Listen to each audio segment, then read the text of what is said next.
అమ్మకు అనారోగ్యం ఏంటి, కోట్లాది రూపాయల వ్యాపారం ఏంటి? సంబంధం లేని మాటలు అనిపించవచ్చండోయ్, కానీ వివరాలు చూస్తే అసలు విషయం మీకే అర్థమైపోతుంది.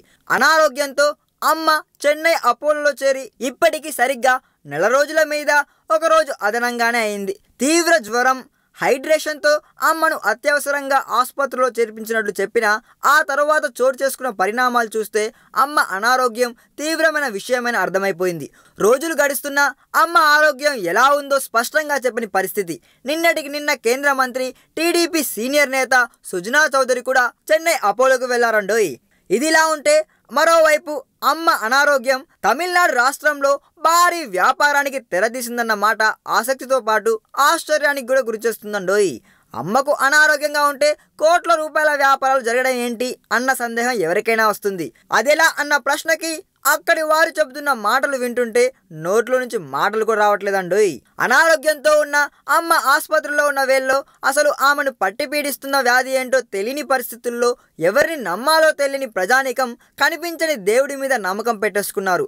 తాము విపరీతంగా అభిమానించే అమ్మ ఆరోగ్యాన్ని చల్లగా కాపాడాలంటూ గుళ్లకు పోటెత్తుతున్నారు. ప్రత్యేక పూజలు చేస్తున్నారు.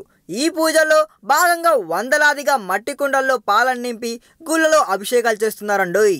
దీంతో మట్టి కుండల వ్యాపారం ఒక్కసారిగా పెరిగిపోయింది.